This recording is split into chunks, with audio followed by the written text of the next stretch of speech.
Let's see how to make a note collaborative. All you have to need, go to your iPhone Notes app and open the specific note that want to collaborate.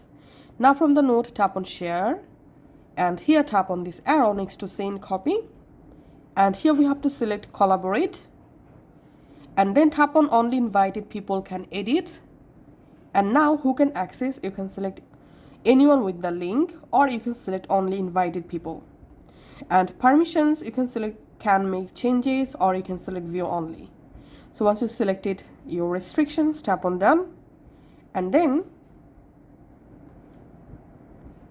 just tap on copy to copy the note link, and you can just go ahead and share the note link via mail, WhatsApp or any other apps.